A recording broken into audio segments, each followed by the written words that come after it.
Salut à toutes et à tous, bonsoir, bonsoir à tous, bienvenue sur Acropolis, bonsoir le chat, comment ça va le chat? Content de te retrouver. Bonsoir, il est 21h, on est jeudi, et le jeudi à 21h, vous le savez, sur Acropolis, c'est la libre antenne, l'émission que c'est vous qui a faite. C'est vous qui abordez les sujets ce soir, c'est vous qui décidez de quoi on parle, puisque c'est vous qui allez parler directement. Hey, ça va? Salut HPG, salut Arven, salut Neverline, salut Déclanter, salut Fanny, salut Perceval, salut le gros gag, salut Buzz Elephant, salut Alcanoïde, salut Jojo, salut Flur, salut Vidar, salut Célan, salut Metamonkey, salut Petite Crevette, bonsoir tout le monde, Nathanaël, comment vous allez? Comment vous allez en ce jeudi 21h? C'est difficile de se rendre compte qu'il est 21h, il fait encore vachement jour. Attendez, je vais fermer d'ailleurs le volet. Ah. Voilà, pour qu'on puisse voir le chat.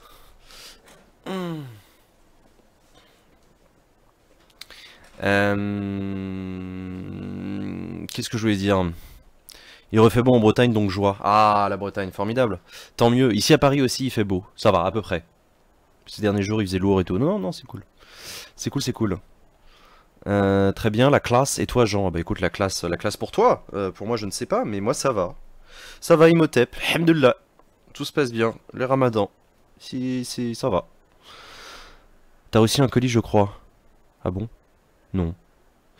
Ah oui, au fond, là-bas. Oui, oui, oui. Mais ça te fait depuis Noël dernier qu'il est là. Je l'ai toujours pas ouvert. C'est pas un cadeau, hein. C'est moi qui devais l'offrir à quelqu'un, mais je sais pas... mais voilà. Orage de l'horreur à Grenoble. Ah merde. En Normandie également, preuve que tout est aligné pour un bon live. Ah, formidable. Mais pourquoi vous êtes là? D'habitude, quand il fait beau, les gens sont pas là. Cassez-vous! Point rangement à Acropolis. C'est pas mon fort, hein. J'ai pas grand-chose de fort en plus. Il fait toujours beau en Bretagne. Des fois, il fait beau et humide, mais il fait toujours beau. C'est une très très bonne définition de la Bretagne. À Fort-de-France, la qualité de l'air est très mauvaise. Ah merde. Quoi, c'est la pollution? Non, je veux pas me casser. Bon, bah reste là. Hein. Parce que j'ai fini de bosser il y a 3 minutes. Ah. T'as fini de bosser il y a 3 minutes? À 21h. Parce qu'on n'a pas de vie. Je rappelle qu'on mate un mec qui mate les QAG. Ouais, c'est vrai. De ce point de vue-là, c'est chaud. Genre le seul mec qui garde les cadeaux au lieu de les donner, trop fort. Non, mais voilà. Je lui ai fait d'autres cadeaux, hein, mais celui-là je l'ai gardé parce qu'avant de l'offrir, il fallait que je le monte. Et c'est une imprimante 3D, hein, pour rien vous cacher. Et j'ai toujours pas trouvé le temps depuis Noël dernier de monter une imprimante 3D. Coucou Jean, 3 heures de révision aujourd'hui, quelle joie. C'est bien, faut réviser son bac. Généreux le gars, eh ouais. Il faut ce qu'il faut. Ikea? Non. Pas du tout. Il fait même beau dans le Poitou. Putain mais c'est incroyable, il fait beau partout, qu'est-ce qui se passe?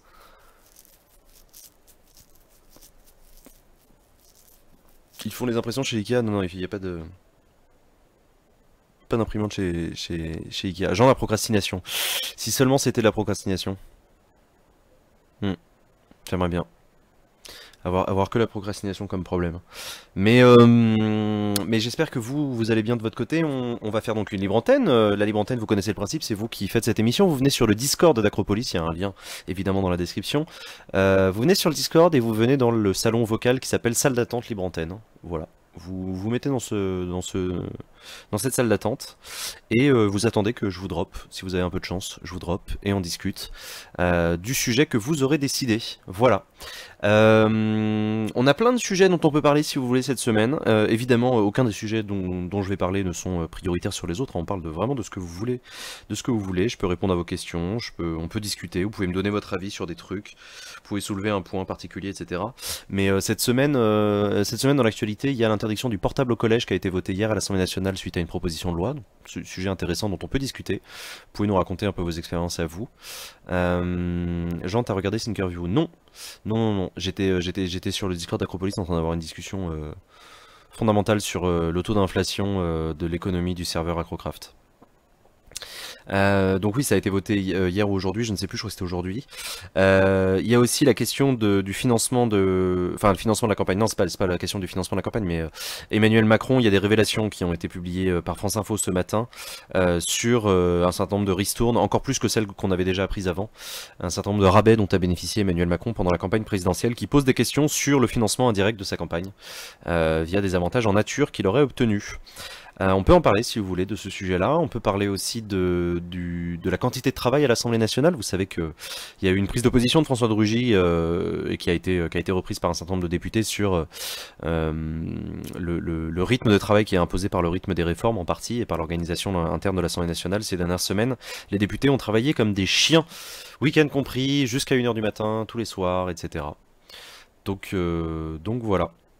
Il y a de la monnaie sur Minecraft. Pas encore. Il y en aura peut-être bientôt sur le serveur Acrocraft, mais vous savez que le serveur Acrocraft est un serveur qui est géré démocratiquement par une assemblée qui débat de ce type de sujet-là. Donc voilà. Et il y avait un conseil municipal hier, si je dis pas de bêtises. Hier soir, ouais. C'est quoi le dernier sub, Jean Massier? Ah oui, ça c'était pendant l'émission d'Adrien cet après-midi, je me suis sub. Je me suis re-sub, pardon. Donc j'espère que quelqu'un parmi vous va se sub à Acropolis. Vous connaissez Twitch Prime? Allez sur Twitch Prime, vous verrez, vous pouvez vous subber gratuitement à Acropolis. C'est-à-dire que vous, ça ne vous coûte rien, mais nous, ça nous rapporte. Et c'est important.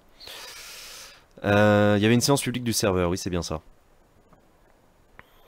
Clore en débat de ouf, on peut. Bah oui, tu veux clore quoi comme débat de ouf? Je comprends pas. C'est vrai que ça marche bien Twitch Prime. Ouais, Twitch Prime, ça fonctionne très très bien. Allez sur Twitch Prime. Abonnez-vous à Acropolis grâce à Twitch Prime. Il y a les députés préparent leurs examens. Ah bah oui, ils révisent.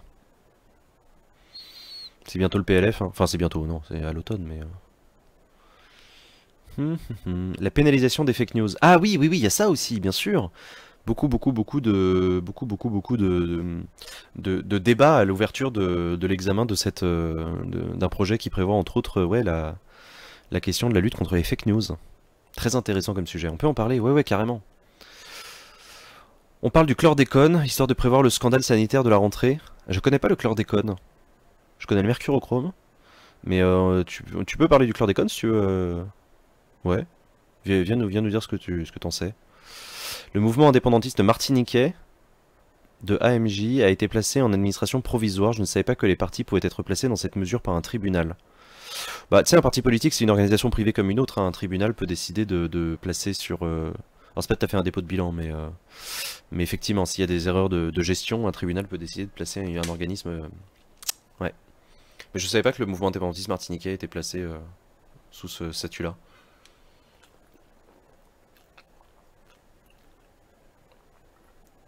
La loi fake news est une proposition de loi ordinaire et organique de La République En Marche. Ok. J'ai été emprisonné 5 minutes alors que je faisais comprendre mon désaccord en envoyant des boules de neige sur Perceval. Ah, mais oui, non, mais t'es allé en cellule de dégrisement, c'est normal. C'est normal. Faut pas lancer des boules de neige au visage du président de séance, qui que ce soit. D'ailleurs, vous avez vu peut-être Jean Lassalle qui a pété un plomb hier en séance à l'Assemblée nationale. Enfin, non, faut pas rire, c'est pas drôle. Mais si, un peu quand même. T'imagines le PS sous tutelle? Mais lol. Je sais pas si c'est déjà arrivé au PS, non, je crois pas. Mais bien sûr, si, ça peut arriver, hein, la mise sous tutelle d'une organisation pour erreur de gestion, ou pire. Aujourd'hui a eu le premier démarrage mondial d'un des réacteurs de 3ème génération EPR en Chine. Ah, c'est cool ça, c'est intéressant. Ils ont démarré un réacteur EPR pour la première fois. Bon bah tant mieux. Alors, c'est vrai que c'est un réacteur qui pollue pas et qui est formidable. Moi hier j'ai reçu ma première carte électorale. Félicitations. Mesdames et messieurs les censeurs, bonsoir. Elle consiste en quoi la loi fake news? C'est une bonne question, j'aimerais bien moi aussi savoir ce qu'il y a dans cette loi. Ah parce qu'il fonctionne le PR. Alors pas celui de Flamanville, non, pas celui de Flamanville il a des mauvaises cuves, mais en Chine apparemment ça commence à fonctionner. Le chlordécone est un insecticide et on a retrouvé dans l'eau courante dans les Antilles. On en a retrouvé dans l'eau courante dans les Antilles. Ah. Ah oui. Et c'est quel genre d'insecticide? C'est agricole ou c'est à usage privé? Ça fait 11 ans qu'on attend celui de Flamanville. Ouais, mais celui de Flamanville, il est trop technologique pour nous. On n'est pas encore assez développé en tant que société pour cette EPR.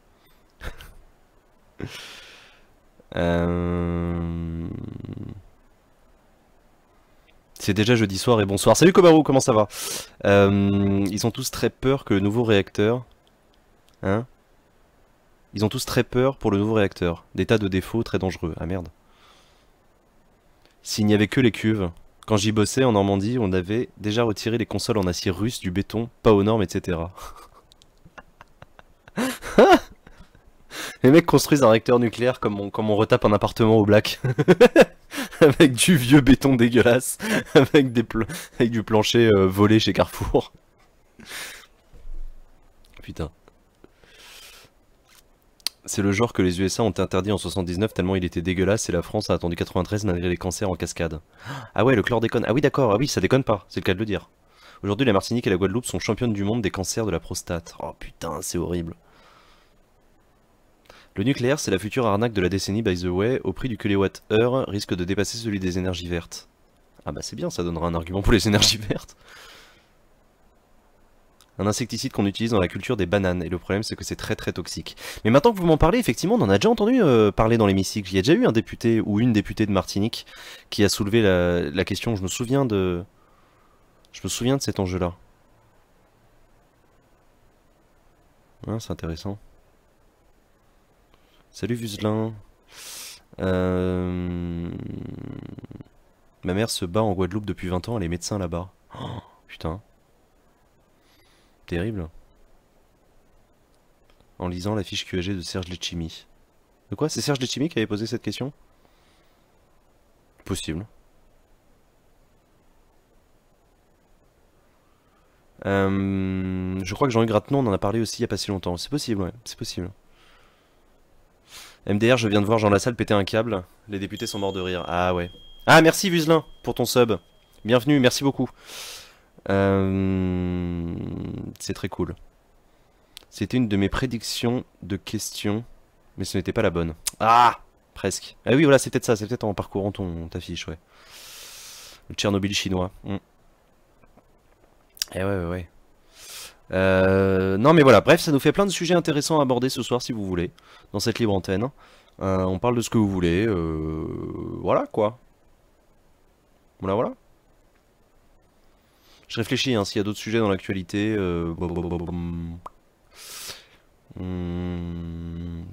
Macron, Justin Trudeau, ouais. Si ça vous intéresse. Au moins, Vuzelay, il connaît Twitch Prime. Ah ouais, vous connaissez Twitch Prime? Allez sur Twitch Prime. Parcoursup, oui, on peut reparler de Parcoursup si vous voulez, bien sûr. Si c'est votre actu, n'hésitez pas. La Coupe du Monde de foot, si tu veux. Et oui, c'est gratuit et ça aide beaucoup au développement des chaînes. Tout à fait, Vuzelin.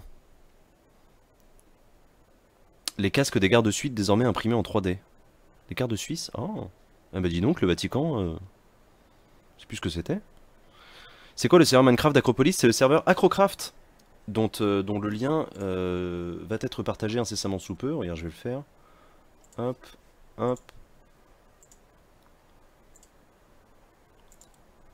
Hop, hop, hop. Non, c'est ça. Tac, tac. Tac. Voilà. Tu cliques sur ce lien et tu auras toutes les informations pour venir sur le serveur d'Acrocraft.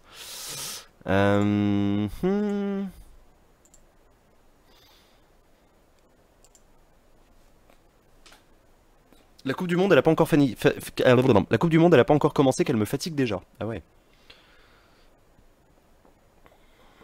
Ah, il y a Sylvain qui est en train de faire des tests techniques pour vérifier si le uptime fonctionne bien. Donc quand vous arrivez sur un live, vous pouvez faire majuscule uptime, pas majuscule, point d'exclamation uptime, et vous aurez une information dans le chat sur depuis quand le live a commencé. Ah oui, mais ça comprend aussi le compte à rebours. Il y a un mec qui s'est fait tuer par sa copine et l'amant de cette dernière. Ah merde. Ah putain, le mec il est cocu et assassiné. C'est dur. J'ai pas de télé ni de famille, je suis immunisé face à l'actualité du foot. Ah, je suis sûr que t'as des collègues.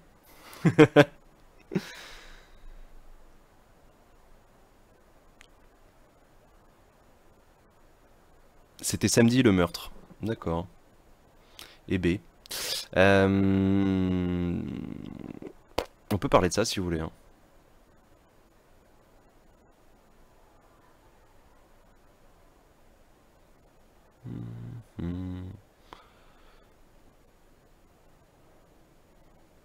En vrai, pour avoir déjà essayé, c'est absolument impossible d'être immunisé au foot. Ah moi le foot c'est toujours pareil, je commence à m'y intéresser quand la France est en phase finale. Avant, m'en fous. Mais après, je deviens un expert. Hein. Puis j'ai des choses très très intéressantes à dire.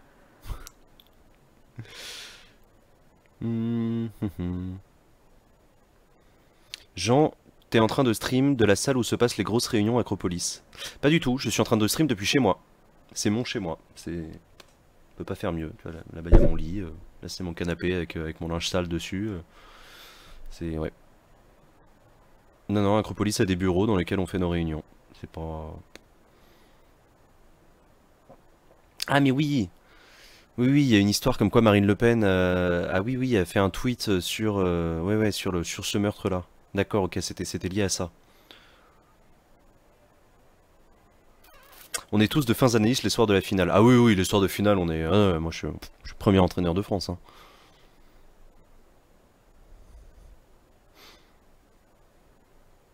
On a hâte de te voir commenter les performances de l'équipe de France sur LCI.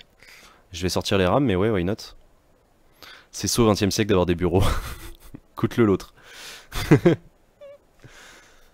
euh... Bonsoir l'Auvergnat, bonsoir à tous. L'extrême droitisation des républicains. On peut en parler si vous voulez, ouais. Ah oui, avec ce fameux tract, pour que la France redevienne la France, je crois c'est ça. Mais c'est pas encore la France aux Français ou les Français d'abord, c'est la première étape, c'est pour que la France redevienne la France. On peut en parler si vous voulez, ouais. C'est un sujet intéressant.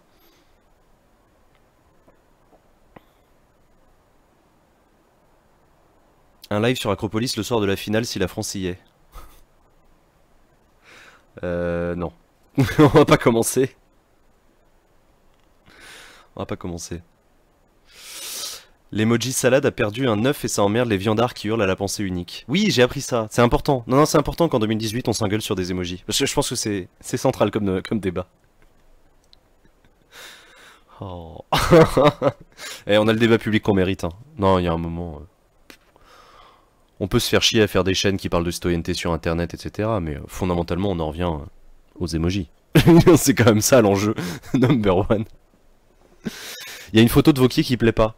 Oui, il y a Vauquier à Mossoul dans un costard absolument impeccable. On dirait BHL dans ses grandes heures en Libye.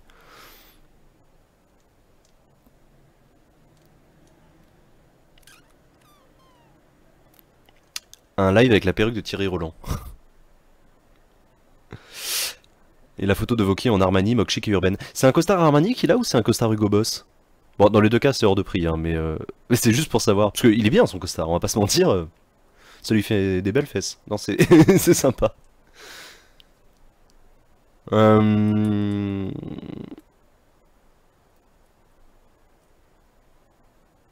Je te trouve très médisant vis-à-vis des emojis pourtant essentiels à notre société. Je suis navré. Je suis absolument désolé. Effectivement, j'ai pris position dans un live d'Acropolis et je tiens à m'excuser sincèrement auprès de vous pour cette erreur, cette grave erreur de jugement.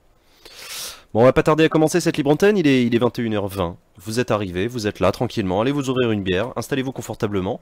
Comme d'habitude, on va se retrouver sur le serveur Minecraft d'Acropolis, qui s'appelle Acrocraft, encore une fois. Je rappelle hein, qu'Acrocraft, comme j'ai dit tout à l'heure, est géré démocratiquement avec une assemblée, et bientôt peut-être des conseils municipaux pour chacune des villes. Donc n'hésitez pas à vous impliquer sur le serveur, à participer au débat, n'hésitez pas à lire les journaux qui sont publiés, le bulletin officiel, le journal officiel du serveur qui est publié sur le Discord d'Acropolis. Voilà. N'hésitez surtout pas. Voilà, je crois que je vous ai tout dit. On se met un petit générique et on se retrouve tout de suite en direct sur Minecraft. A tout de suite, bisous.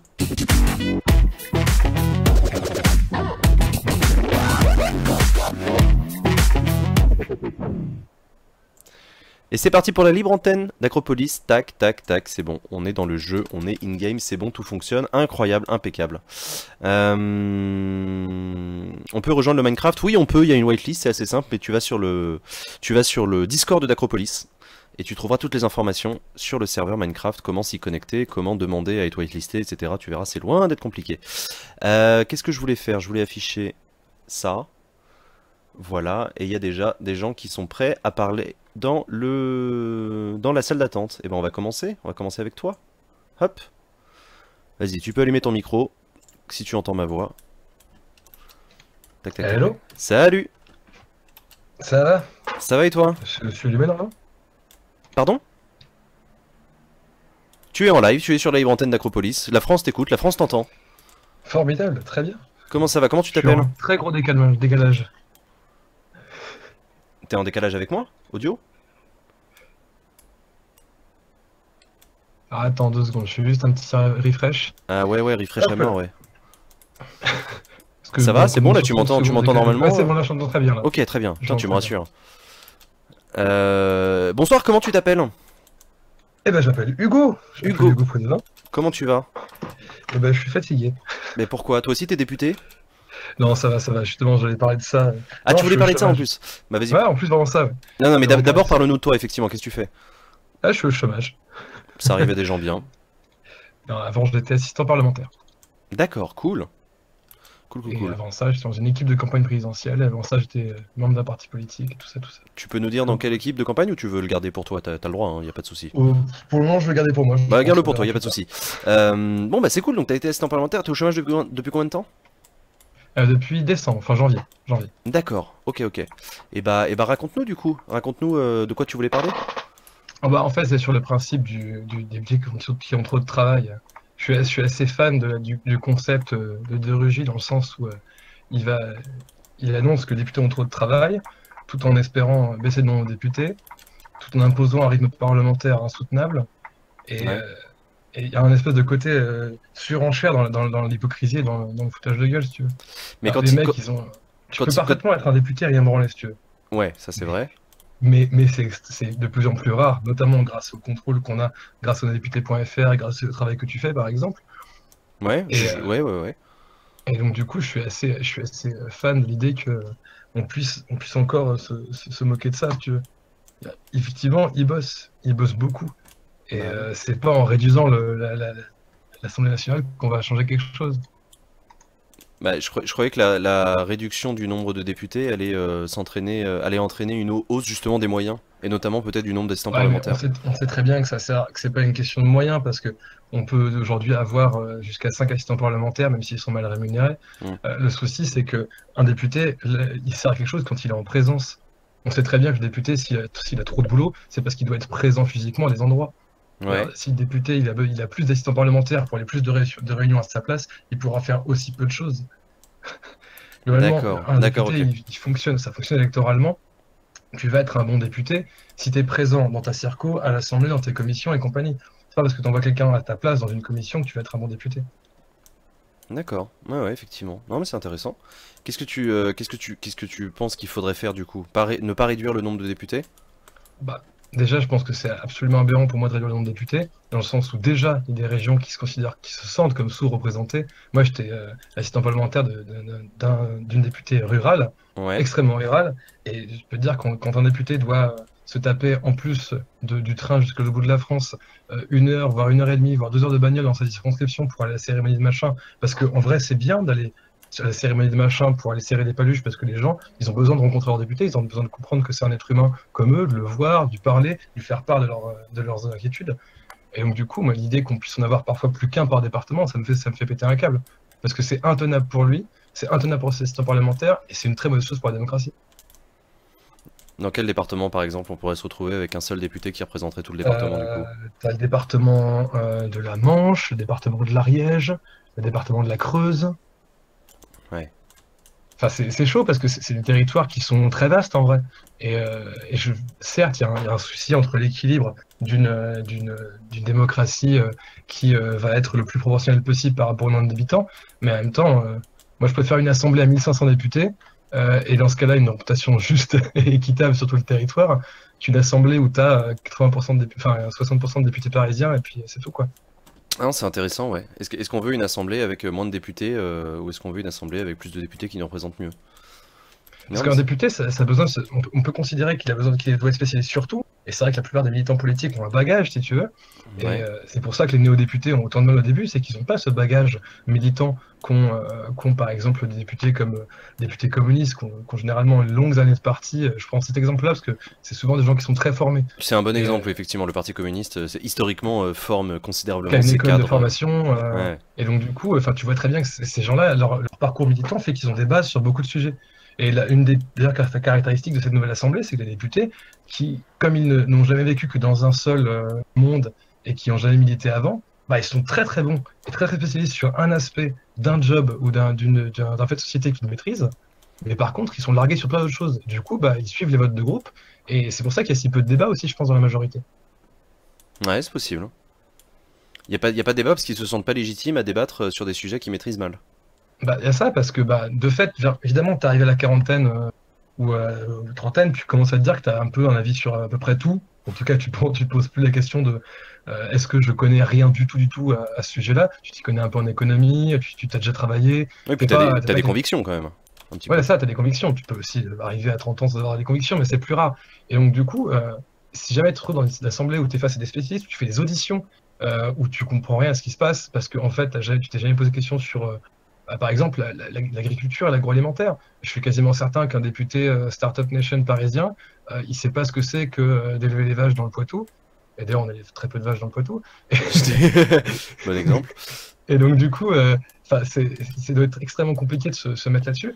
Et évidemment que si tu es encore moins de députés, eh ben, ce sera quelques spécialistes qui vont s'emparer du truc et s'ils sont du même parti, ils auront déjà leur base posée. Et ça va être très mauvais pour aussi, même, je pense, l'émancipation des néo-députés, qui peuvent aussi se créer des convictions à l'Assemblée. Tu penses qu'il y a des députés qui en ont marre déjà? Des néo-députés? Bah, oui, je suis certain qu'il y a des néo-députés qui en ont marre. Déjà parce que c'est un rythme haletant, c'est un Mhm. rythme qu'on a rarement vu dans la cinquième. Ouais, c'est On a vrai. quand même enfin, c'est évidemment compliqué. On a une nouvelle donne qui est celle que les députés En Marche n'ont pas le droit de signer d'amendements avec d'autres groupes politiques, ce qui Ouais, n'était pas le cas avant. ouais. Avant, un député pouvait jouer la fronde ou en tout cas se réunir sur. Aujourd'hui, c'est extrêmement compliqué d'aller récupérer une signature d'un député En Marche pour tel ou tel amendement. Je pense par exemple à Mathieu L'Orphelin qui sûrement voulait co-signer des amendements de Nouvelle Gauche ou de la France Insoumise sur les questions d'écologie. Notamment d'écologie, ouais. Mathieu Orphelin est Voilà, un c'est ancien ça. socialiste, si je dis pas de bêtises. Je crois que c'est UDB, Mathieu L'Orphelin, justement. C'était une Union démocratique bretonne. Ah, c'est possible. Oui, oui, oui, pardon, c'est possible. Mais en tout cas, oui, il est très sensibilisé sur un certain nombre de sujets, notamment sur l'écologie, et oui, oui. Et donc, de fait, enfin, c'est extrêmement compliqué parce que tout ce jeu parlementaire qui, par effet de fracture intéressante dans une majorité, c'est pas un seul homme, et c'est justement pour ça que ça crée une majorité, bah, ça crée un véritable frein, si tu veux, à cette mise en place démocratique et l'émancipation des députés. Surtout si c'est un néo-député. Donc du coup, si on essaie de faire le diagnostic, si c'est pas le... Enfin, qu'est-ce qui a changé et qu'est-ce qui fait qu'aujourd'hui c'est plus difficile d'être député qu'hier, dans le rythme? Bah, déjà, de fait, il y a plus de projets de loi qui sont passés plus vite, tout Ouais, simplement. ça Et on le c'est voit vrai. très bien. Les passages par ordonnance aussi forcent à déposer beaucoup d'amendements en très peu de temps, parce que on sait qu'on ne pourra pas le refaire en deuxième lecture ou autre, parce Ouais, que c'est bah, une vrai. fois que les ordonnances seront passées, c'est des coups de force dans le sens où le timing est très serré, et aussi parce que les groupes d'opposition sont beaucoup plus minoritaires. Un groupe qui a 200, 300 députés d'opposition, enfin 200 parce que plus de 300 dans la majorité, mais Mhm. 200 députés d'opposition, il va avoir beaucoup de collaborateurs de groupe, et c'est les collaborateurs de groupe qui vont être spécialisés dans les commissions et qui vont pouvoir rédiger le plus d'amendements. D'accord. Aujourd'hui, un groupe, par exemple, comme Nouvelle Gauche, enfin, je pense, comme la France Insoumise de Nouvelle Gauche, ou qu'est-ce qu'il y a, ouais, c'est les seuls groupes ou le groupe communiste, vont avoir un collaborateur par commission. Et évidemment qu'un collaborateur, même aidé de plein d'assistants parlementaires, qui rédige les 200, 300, 400, 500, 600 amendements sur une loi, sous à la commande des députés ou du Mhm. groupe politique, c'est épuisant. Ah oui, oui, oui, c'est certain. Ah oui, non, c'est intéressant. Et du coup, qu'est-ce qu'il faudrait changer pour rendre le truc plus efficace? Bah, C'est une question de moyens? j'ai pas de proposition précise. Après, bon, je pense de toute façon qu'il y a besoin d'augmenter le nombre d'assistants parlementaires par député. Et c'est con parce que c'est une mesure très impopulaire dans le sens où les gens vont toujours dire que les députés se goinfrent et compagnie. Et c'est une vision qui peut s'entendre. Certains foutent Hmm. vraiment rien, mais les assistants parlementaires ont besoin d'être augmentés. Aujourd'hui, c'est avec ton enveloppe parlementaire, si tu en as 5, tu les payes tous maximum 2 000 € net. Je me souviens pas, l'enveloppe parlementaire, elle est à 10 000 par mois? Ouais, un peu plus. Enfin, pour la rémunération de tes assistants parlementaires, je crois que c'est de 12 000 net, si tu veux. 12 000 Enfin, dix net, ouais. mille net, ouais. 10 et Ouais. 12 000 net. Ouais, Donc, en gros, évidemment que si tu veux recruter quelqu'un de compétent, qui a fait des études dans certains domaines, qui en fait quelqu'un de compétent, enfin, je ouais. veux dire, personne qui a un master en urbanisme et qui peut choper une mission à 4000 par mois dans des collectivités territoriales. Non, il va pas s'amuser à venir bosser pour 2000, non, ça c'est certain. Voilà, c'est ça. Et du coup, bah, en fait, ça fait que beaucoup de députés, ceux qui ont l'expérience, ont de très bons assistants qui payent avec quasiment la moitié de leur enveloppe et qui vont faire un maximum de taf, mais qui, du coup, sont pas des députés de combat. Enfin, c'est pas. Ouais, C'est des députés qui sont installés, qui ont un siège, qui gèrent, qui a souvent avant géré des collectivités. D'ailleurs, cet assistant parlementaire, j'étais l'en-premier adjoint de la collectivité. Ah ouais? Mais ouais, c'était une pratique assez courante. Mais bref, je pense qu'il faut plus d'assistants parlementaires. Moi, personnellement, et ça, c'est vraiment, je pense qu'il faut plus de députés. Genre vraiment. Je Ouais, pense il faut encore augmenter le nombre de députés parce que je pense qu'il faut plus de députés des campagnes et plus de députés des grandes villes. Parce que c'est ouais. ridicule de voir qu'un député de Paris va représenter un nombre de population près de 20 fois ou, un député de la Creuse, par exemple. Ouais. Mais en même temps, le système territorial fait que un député ne peut pas couvrir un demi-département. C'est impensable. Il peut pas être là, les gens ne le voient pas. Du coup, il va se concentrer sur certaines zones qui lui sont favorables électoralement. Il va délaisser les autres. Du coup, il faut faire évoluer le rôle du député, peut-être. Peut-être que le Ah bah, député il y a a. aussi cette question-là. Moi, c'est une question pour laquelle je n'ai pas encore tranché, parce que j'aime bien le fait que le député représente une diversité territoriale. Mhm. Et donc, ça m'oppose personnellement à un principe de scrutin de liste nationale proportionnelle qui empêcherait une représentation équitable des territoires. Mais par contre, il y a un vrai, il y a un besoin d'une, de ça, quoi, d'un député qui a de plus de députés là-dessus. Ouais, ouais, non, mais ouais. Intéressant. Et du côté du Sénat, tu sais comment ça fonctionne? Si ça fonctionne mieux, moins bien? Parce que du coup, Bah, eux le aussi, ils sont Sénat, soumis du au même fait rythme, hein. qu'on Bah, différemment parce que le Sénat va pas. Déjà, le Sénat ne joue pas avec l'actualité, premièrement. Ouais. Donc, du coup, de fait, tes députés, enfin, ton sénateur va beaucoup moins courir le plateau et donc il va passer plus de temps sur son bord du Sénat. Mhm. Ensuite, les groupes politiques sont pas les mêmes sont pas les mêmes qu'à l'Assemblée, de fait. C'est des groupes politiques qui sont plus institués, qui sont plus divers. Ils ont plus de crédit pour les assistants. Ah ouais? Ouais, t'es mieux doté quand t'es sénateur. Enfin, D'accord. d'après mes souvenirs, je crois que c'est ça. Si quelqu'un si dit une connerie là-dessus, moi je suis quasiment certain. N'hésitez pas à le dire dans le chat si je dis une connerie.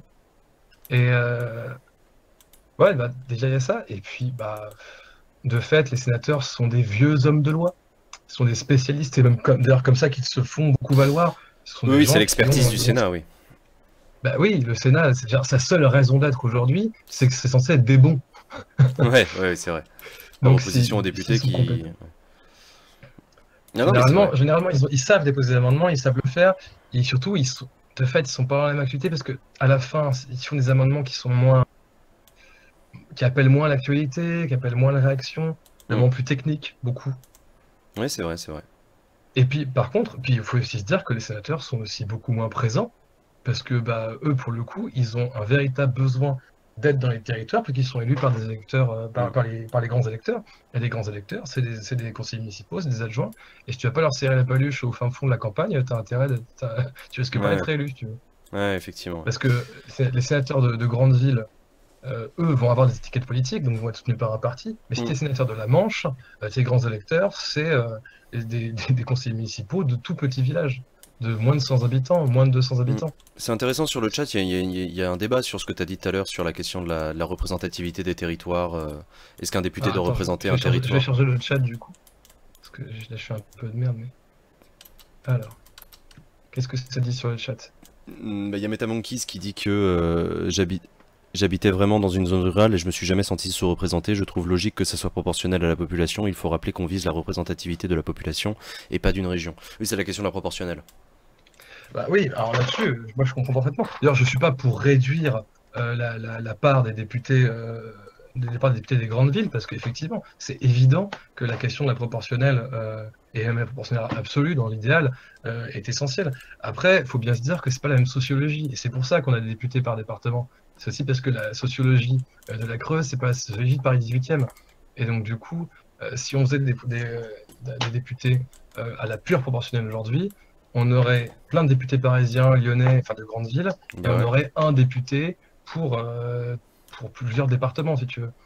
Et je suis certain, moi, pour avoir plus été élu local, je vois ce que c'est, hein, quelqu'un je vois très bien des gens qui voient jamais un député, et jamais de leur vie entière. Ouais, bien sûr. Et qui pourtant, parfois, sont conseillers municipaux, sont des gérants d'associations, ils voient jamais un député parce que un député qui a un demi-territoire, il peut pas y aller. Un demi-département, je veux dire. Non, non, mais ouais, ouais, effectivement, dans les zones rurales.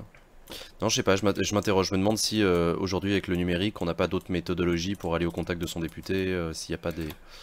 Bah, sur le très long terme, ça peut se construire avec le numérique, mais il faut aussi, moi je pense surtout à des départements où la question de l'accès au numérique, elle est extrêmement problématique. Je veux dire, moi je vois pas, je vois les départements de vieux, c'est tout simple. Un département de vieux, le député il a beau être sur Internet, ça Oui, change non, pas mais je suis grand-chose. d'accord, il y a aussi un enjeu de génération, Bah fait que oui, c'est et pas en ça va claquant des s'atténuer doigts. avec le temps si tu veux. Le problème c'est qu'il faut quand même pallier à ça sur le court terme parce que bah, c'est un problématique. Et moi je pense, l'Ariège, c'est celui que je connais bien, pour donner deux exemples.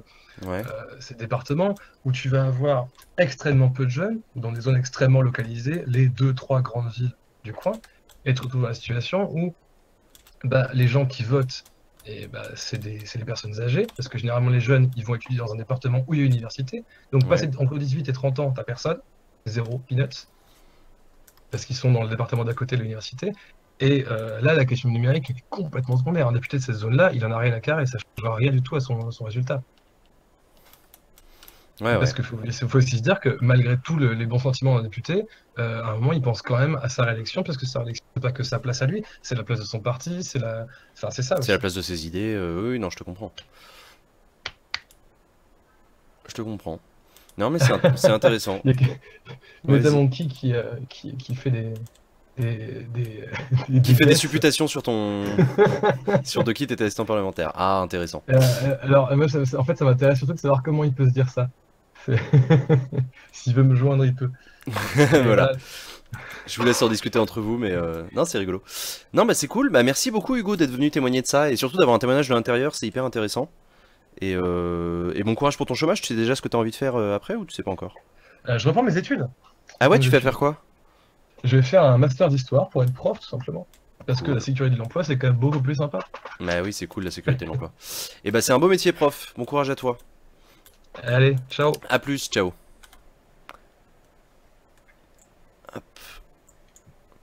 Bon bah c'était cool. C'était cool d'avoir ce témoignage, de l'intérieur. Qu'est-ce que vous en pensez vous? Je vois souvent mon député dans le journal. Ouais, ça crée pas vraiment un contact. Il y a beaucoup d'étudiants qui votent dans le village de leurs parents. Ouais, ça c'est des étudiants qui changent pas leur bureau de vote sur leur carte électorale. Alors ici on est à la péninsule de Corée. Péninsule de Corée d'Acrocraft. Voilà, c'est grand, il y a du monde. Il y a plusieurs villes sur Acrocraft, dont la péninsule de Corée. Le prof d'histoire, cœur avec les doigts. Bah j'ai l'impression qu'il vous a beaucoup intéressé Hugo, mais c'était hyper intéressant. J'espère que ça vous a fait réfléchir, je sais pas ce que vous en pensez, si tant est que vous en pensez quelque chose.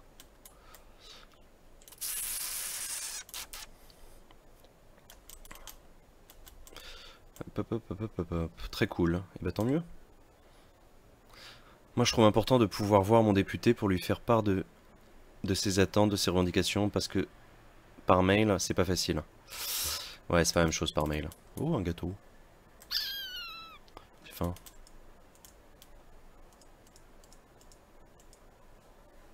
Merci les Coréens pour le gâteau. Il était bon.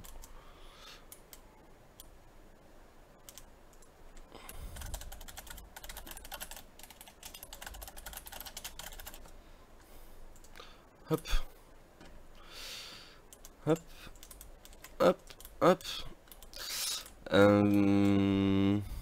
Tout à l'heure, on a eu un militant d'un parti, là, là un instant parlementaire. C'est vrai que voir la machine de l'intérieur, c'est sympa. Mais oui, c'est vrai, cet après-midi, il y a eu un militant politique des Républicains qui est venu parler dans l'émission de Adrien. J'espère que ça vous a plu. C'était la première fois qu'Adrien avait un invité, la deuxième.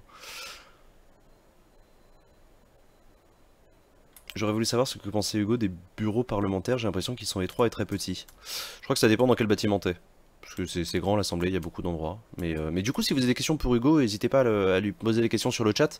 Son pseudo c'est HPG 93. HGP, pardon, 93. J'ai cru que le gâteau était un piège et que tu pourrais pas sortir de l'arène. Ah bon? Ah oui, oui, ah oui, oui. Oui, c'était possible. Mais non, ça s'est bien passé. Putain, mais c'est immense ce qu'ils ont fait. Bon, écoutez, on va continuer ces discussions en prenant l'auditeur suivant dans la libre antenne. Hop, hop. Allô, est-ce que tu m'entends? Ah non, attends, je me suis trompé. C'était comme ça. Est-ce que tu m'entends? Si oui, est-ce que tu peux allumer ton micro? Ah non, il est parti. Raté. On passe au suivant. Hop. Allô? Allô? Ouais. Désolé, problème de connexion. Il J'ai n'y a des petits pas soucis de connexion. de soucis. Bonsoir, bienvenue dans les Brantaines. Bonsoir. Merci. Comment ça va? Bonsoir. Ça va, ça va. Ça fait la deuxième fois en 2 semaines que je viens. Bah, Mais là, formidable. je viens parler de la chlordécone. Est-ce que tu peux te représenter pour ceux qui nous écoutent et qui t'ont pas entendu la première semaine? Diclan, je suis étudiant en 2e année de droit à l'Université des Antilles et je vis en Martinique depuis... Et tu vis en Martinique et tu veux nous parler d'un sujet martiniquais. À nouveau. Un sujet martiniquais, mais pas que martiniquais, qui englobe les Antilles, mais aussi l'Europe de l'Est et l'Irlande. La chlordécone. La chlordécone, qu'est-ce que c'est que la chlordécone? La chlordécone, c'est une molécule qui a été utilisée pendant longtemps sur la banane aux Antilles, mais sur la pomme de terre en Europe de l'Est et en Irlande. Ouais. Donc c'est un produit phytosanitaire qui a été déclaré comme cancérigène par l'OMS.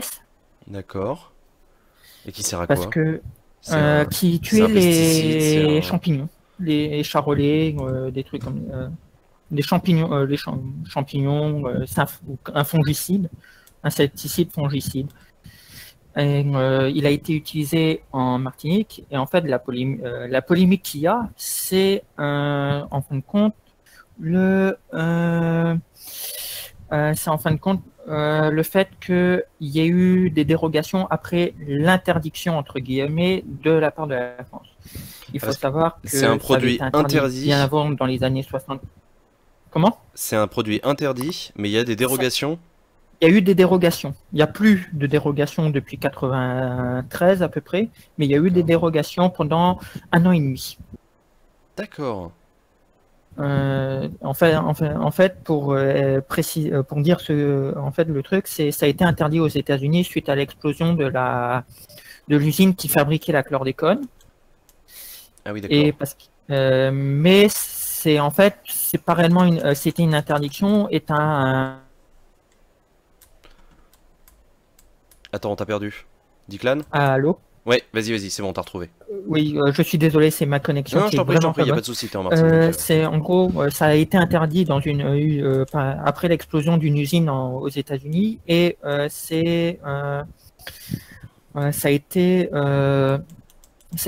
brevet a été racheté par un Français. D'accord. Et le produit, le produit phytosanitaire s'appelle la Curon ou la Képone. Et en fait, et donc ça a été utilisé sur les bananiers. Ça n'a pas été utilisé sur les bananeraies de Martinique, puisque on le sait, il y a des bananes de Martinique qui ont été exportées aux États-Unis durant la période d'utilisation de la chlordécone en Martinique. Mais pour que ça soit importé aux États-Unis, il fallait pas qu'il y ait de chlordécone, que ça soit un terrain qui n'ait pas été utilisé où il y a eu de la chlordécone. D'accord. Et en fait, il y a eu un moment, le fabricant pressentait qu'il allait avoir le fabricant français pressentait qu'il allait avoir une interdiction. Parce que c'est dangereux parce que du coup ça provoque des cancers, c'est ça? Cancer de la prostate. Chez l'homme et chez la femme, c'est plutôt chez les bébés, ça provoque les naissances prématurées. D'accord. Du moins, il y a une étude qui dit que ça... Et c'est un effet pour les personnes qui ont mangé des produits?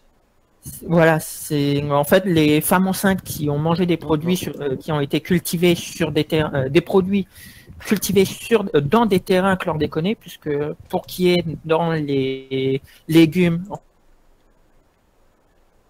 Allô? Le chlordécone ne monte pas bien dans les arbres et compagnie, donc les fruits, il y a très peu de chance.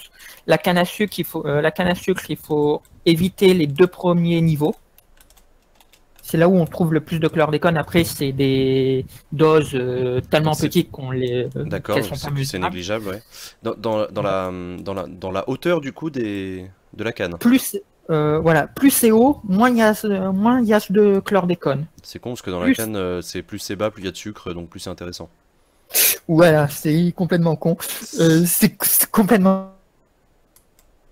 Il faut savoir que moi, je me suis intéressé au rapport parlementaire qui a été fait par l'Assemblée nationale il y a quelques années de cela. Ouais, sur ce sujet-là. Et alors, il disait quoi le rapport? Moi, je me suis intéressé vraiment aux annexes parce qu'il faut savoir que les dérogations, les Martiniquais disent que c'est la France qui a empoisonné la Martinique. Ah ouais? Oui. Moi, je dis non, ce n'est pas la France qui a empoisonné. Quand on regarde le rapport, les dérogations ont été faites par le député maire de Sainte-Marie de l'époque, M. Lordino, à la demande de Becquet. Becquet, c'était... les descendants de colons. Ah oui, c'est ça, les Becquet, oui, pardon. Les oui, Becquet. C'est le nom de famille de quelqu'un, oui, les Becquet. Et ça a été... mais en France, ça n'a jamais été interdit, la chlordécone. C'est un abandon de brevets et un abandon de molécules. Le fabricant a arrêté de fabriquer. Donc, c'est pour ça qu'ils ont eu...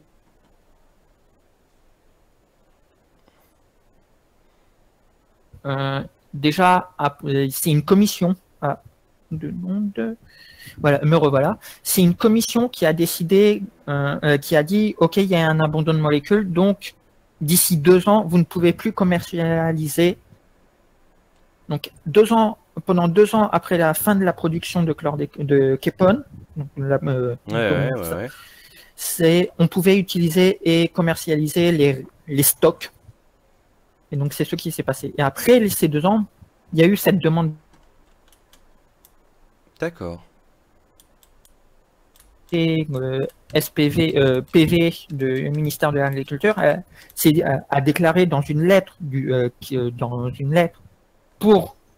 en réponse à M. Lordino que il ne pouvait pas se prononcer à titre personnel, il ne pouvait pas se prononcer sur donner l'autorisation, qu'il devait demander au chef du service de la protection des végétaux de Martinique de l'époque, qui est un mec, bon, cette personne est malheureusement décédée, mais qui est, c'est une personne qui, après avoir été à la retraite, était contre le chlordécone. Or, c'est cette personne qui a qui a eu les dérogations. Comment il peut avoir été contre alors qu'il a fait les dérogations? Je comprends pas.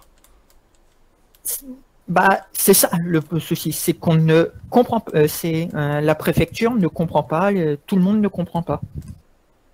On ne comprend pas comment ça se fait c'est lui qui a dit au DG, OK, banco pour les dérogations, mais après à la retraite, il était contre et il accusait l'État d'avoir empoisonné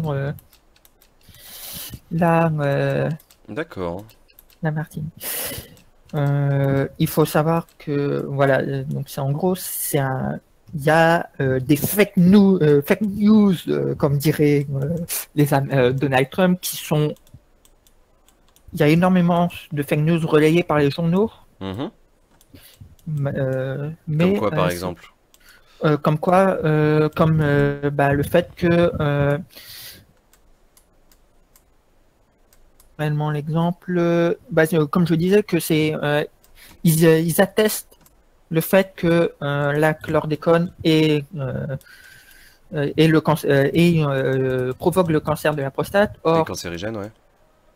C'est moi je reconnais que c'est cancérigène, mais on n'a pas réellement d'études viables qui prouvent que la chlordécone est responsable de l'augmentation du cancer de la prostate. Il n'y a pas réellement.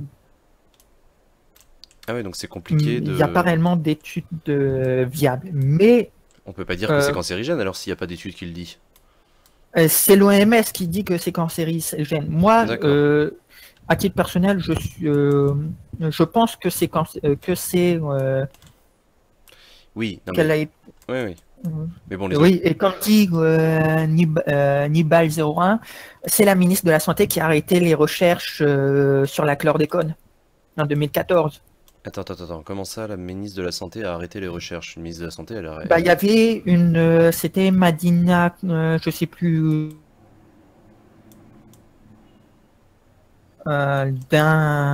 qui faisait les recherches sur sur les cancers de la chlordécone, cancer et les relations avec la chlordécone. Et ça a été arrêté par la ministre. Mais la ministre, elle a Elle pas... n'était pas encore ministre, elle était directrice de l'ICAN. Ah, d'accord, ok, tu me rassures. Oui, Agnès Buzyn, à l'époque. Oui, Agnès Buzyn. D'accord, ok. Non, parce qu'un ministre de la Santé, il peut pas commencer ou arrêter des études, ça marche pas comme ça. Oui, La non, recherche est c'est indépendante. la ministre actuelle qui, avant, avait fait arrêter. Là-dessus, on est d'accord. D'accord, ok. Et sur l'usage de la chlordécone Mais donc, du coup, il y a un scandale sur Agnès Buzyn? Non. D'accord. Ça fait un petit peu scandale, mais c'est pas réellement un scandale. Par contre, moi, à titre personnel, j'ai vu le taux de cancer de la prostate en Irlande, puisque j'ai eu des documents en main, des documents européens disant que la Kepone a été utilisée en Irlande. D'accord. Et le taux, c'est 400%. Depuis quelques années, ils ont 400% en augmentation. D'augmentation En du taux cancer de de prostate. cancer de la prostate. mais Donc, est-ce que- pour moi, il y a une causalité entre le cancer de la prostate et la chlordécone. Il y a une corrélation, en tout Et cas. il y a une corrélation. Et Nibal, on n'est pas réellement d'accord sur le chiffre, c'est 92% en Guadeloupe et 97% en Martinique. D'accord. Ah, bah dis donc, c'est impressionnant. C'est impressionnant. Et ça, c'est d'après Le Monde hier, la une du Monde. J'ai lu un petit peu l'article, mais voilà, il y a plein de choses. Mais par contre, moi, je me pose la question, c'est est-ce que l'État français a des mesures, font des mesures, des prélèvements pour chercher le taux de chlordécone sur, par exemple, les poissons, les pommes de terre, les poissons venant d'Irlande ou d'Europe de l'Est. Bah, aujourd'hui, c'est interdit, non, la chlordécone, si j'ai bien compris. Oui, c'est interdit, sauf que il faut plus de 60 ans et ça rentre dans les sols, ça rentre dans les Ah, nappes d'accord, ok. phréatiques, ça rentre dans les rivières, ça rentre dans les mers.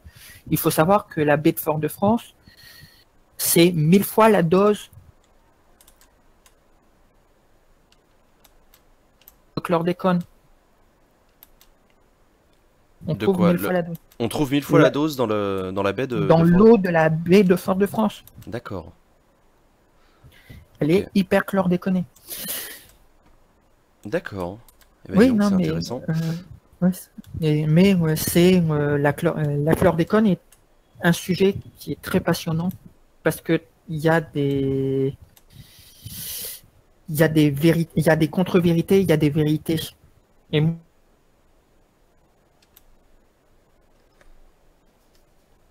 Ils sont pollués pour c'est 700 ans. Ah oui, chlordécone. il y a 700 ans de pollution. Compliqué.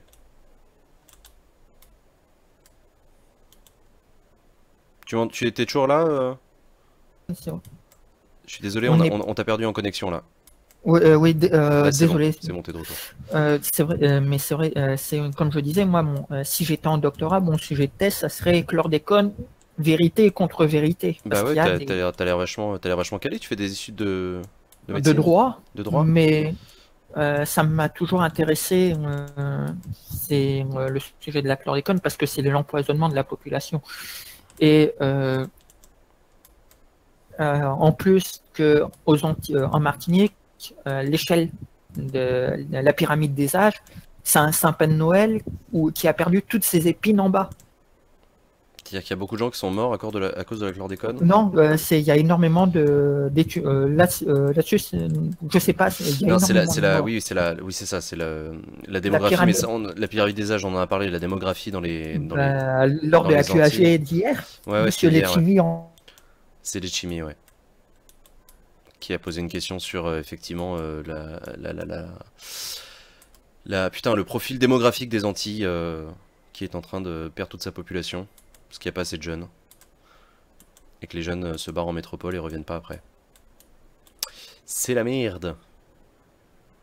Faudrait une vraie étude sérieuse sur le sujet parce que là, on est sur de la contamination aussi longue. Il y a des gens à minima pourraient demander réparation sans parler de l'impact écologique. Ouais. Bah ouais, non, ça mérite qu'on en sache plus, effectivement. J'espère que les instituts concernés sont en train d'enquêter et qu'on en saura plus, que ça a tout du scandale. Désolé. C'est bon? J'ai eu encore un problème de connexion. Je t'en prie, pas de souci. Ça, c'est, je disais, oui, Letchimy Serge Letchimy a parlé du vieillissement de la population, parce qu'il y a énormément de jeunes, de bacheliers qui partent faire leurs études ailleurs et qui ne reviennent plus. Et toi, par exemple, toi, tu viens de Martinique? Bah moi, je suis né en Bretagne. Ouais. Et du fait que c'est mon père étant au ministère de l'Agriculture, il demande sa mutation de temps en temps, et puis on a demandé la Martinique, et moi je me plais en Martinique. Et du coup, t'as envie de rester plus tard en Martinique ou tu penses... Oui. Ouais. Ah oui. Malgré tous les problèmes qu'il y a d'empoisonnement, j'ai envie de travailler pour moi. La Martinique, c'est mon pays.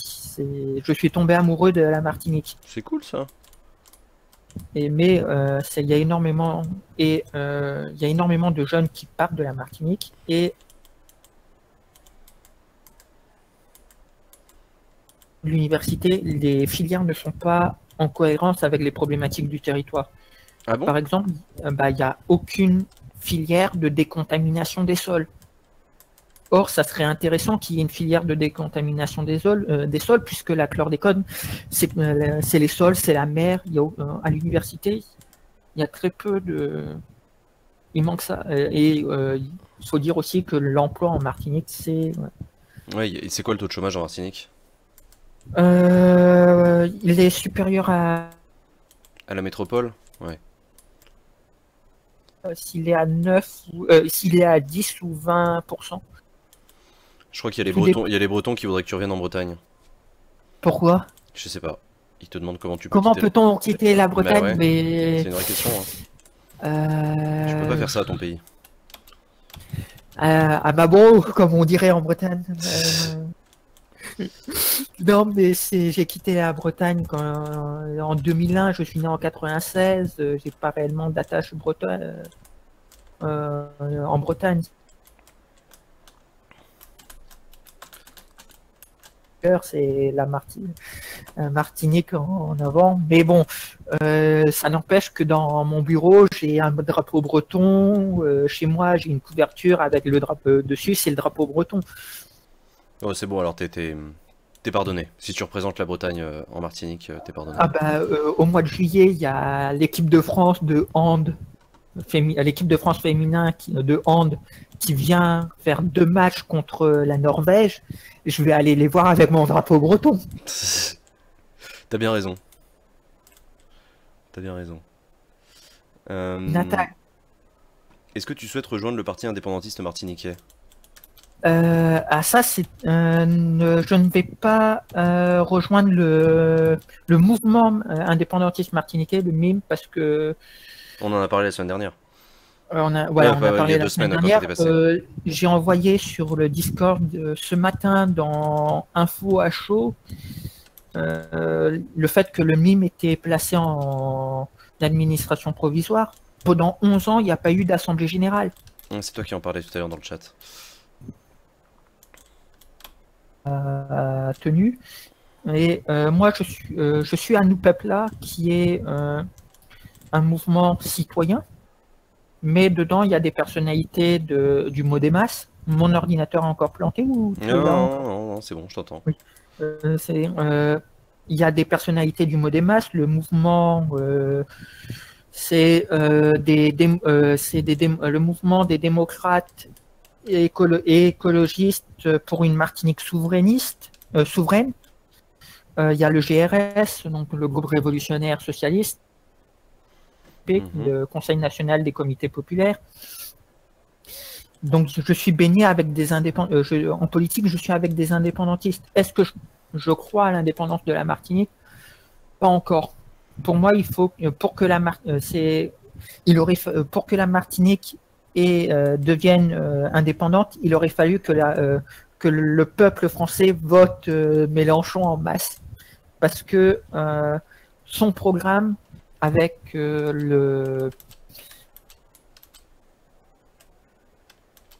Avec le parti de gauche, la France Insoumise? oui, le programme de la France Insoumise aurait pu amener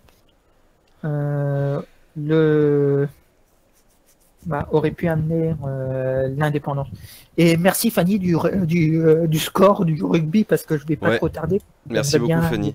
Bah du coup non mais merci beaucoup d'être passé pour nous parler de la chlordécone. Effectivement t'as l'air hyper calé sur le sujet, donc merci beaucoup Declan encore. Après toutes les infos que j'ai données, le rapport parlementaire, les différentes infos que j'ai données, j'aimerais bien les donner sur un et s'il y a sur un quoi, on t'a pas entendu? Sur un salon qu'il y a dans Acropolis, mais je ne sais pas lequel. Oh bah je sais pas, tu vas dans le truc débat ou sujet France. Sujet France, d'accord, bah je donnerai ça. Et s'il y a des personnes qui veulent parler de la chlordécone et faire un débat avec moi, bah, dans un channel. Eh bah, très bonne idée. En tout cas, le Discord sert à ça. Merci beaucoup encore, Declan, d'être passé. À très bientôt. À plus tard. Ciao, ciao. Et... Ah, pardon.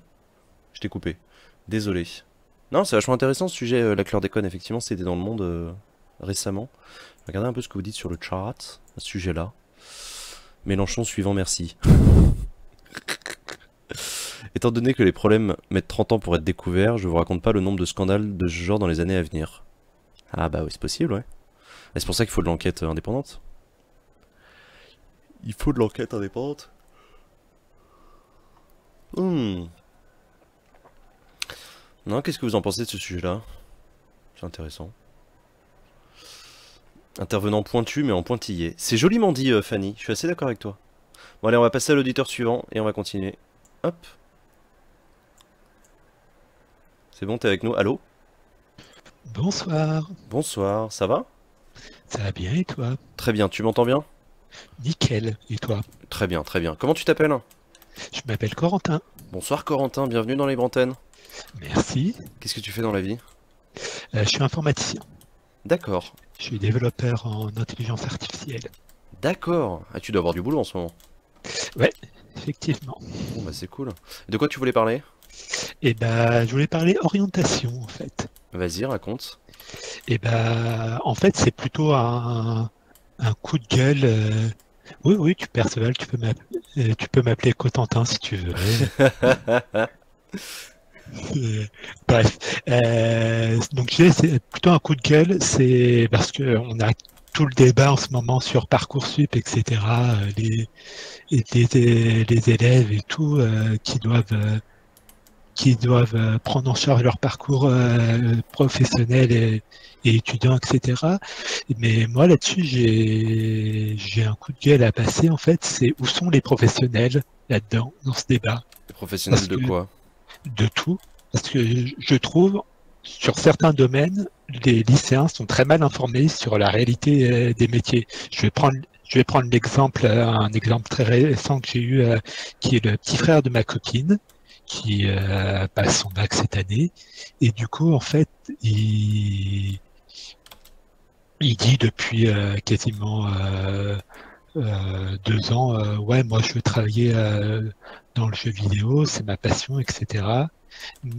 Et ça fait tout autant de temps que je drive pour qu'il se lance en fait dans la création, parce que ça fait donc à un moment je lui dis pour en avoir un tout petit peu fait, jouer à un jeu vidéo, créer un jeu vidéo, c'est pas du tout la même chose. Donc faut que tu te rendes compte de ça, que c'est. Mais est-ce qu'il a eu l'occasion de faire des stages, d'aller rencontrer des professionnels qui travaillent dans le secteur et tout? Bah c'est ça un peu que j'incite à faire, parce que et c'est ça que je trouve un peu dommage qu'on n'ait pas dans la vie lycéenne. Mais tu veux dire plus de liens avec le monde professionnel? Exactement, et plus de liens avec les formations, avec le monde professionnel, etc.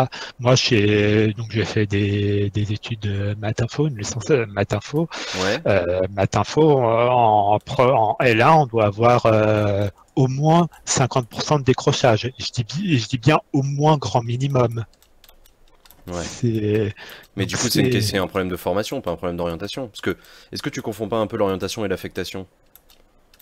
Parce que Parcoursup, c'est un en soi, Parcoursup, je m'en fiche un peu. Ouais, c'est de l'affectation. C'est de l'affectation, ça je m'en moque. C'est juste que je trouve qu'on renseigne assez mal les lycéens sur ce que sont les formations, etc. Moi, à l'origine, tout au début, quand j'étais lycéen, je voulais faire de la recherche. Donc en microbiologie, donc rien à voir. Mais donc j'ai fait un an de prépa et c'est en discutant avec des chercheurs que je me suis rendu compte que mais ça c'est assez fréquent qu'on se rend compte pendant ces études supérieures. Que c'était pas un domaine qui était fait pour moi. Mais il y a Charles Maurice dans le chat qui te suggère de contacter le syndicat national du jeu vidéo, qui fait précisément ça, des visites de studio pour les lycéens. Donc voilà, si tu veux en parler. C'est bien, c'est cool, ce serait bien que ce soit un peu systématisé, mais le syndicat national du jeu vidéo, ça doit être, il est assez récent, il date de cette année, donc c'est. Pas cette année. Ouais, non, ça c'est un peu plus vieux le SNJV, mais. Non, c'est cette année civile pour moi. Ah ouais. Ouais. Ah d'accord. Ou alors toute fin 2017, mais. Ah d'accord. Et bah écoute, non, mais tant mieux, en tout cas c'est bien qu'ils fassent des visites. Et donc pardon, je t'ai coupé parce que du coup t'étais en train de dire quoi?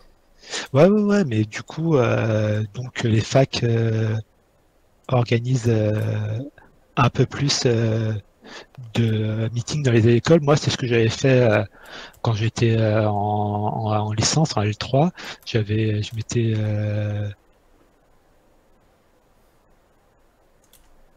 oui, Charles Maurice, mais le syndicat national du jeu vidéo, je t'assure qu'il est récent. Ah oui, non, le fait de faire visiter des lycéens, non, on l'a pas inventé, ça c'est sûr. On l'a pas inventé, ça fait 50 ans qu'on fait ça, même plus. Mais le syndicat national du jeu vidéo, je suis sûr qu'il date max de 2017. Qu'est-ce qu'il y a, Majesty? Pourquoi on me répond pas? Qu'est-ce que t'as posé comme question? Ça va? Oui, la réponse est oui, ça va. Et toi, comment ça va? Pardon, excuse-moi, donc reprends, Corentin. Donc tu parlais de l'orientation. Ouais, donc je disais, moi pendant mes années, pendant ma L3, j'avais justement contacté mon administration pour organiser justement des visites dans les lycées, aller parler, mais c'est dur à obtenir. Et puis, de la part de l'administration, d'avoir des brochures, des supports, etc. Et de la part des lycées, d'avoir un accueil et puis pouvoir avoir une plage horaire, d'avoir des dérogations sur le temps des cours, etc. Parce qu'en soi, les lycées veulent bien t'accueillir, te mettre. Oui, bien sûr, mais c'est organiser une visite, c'est plus compliqué.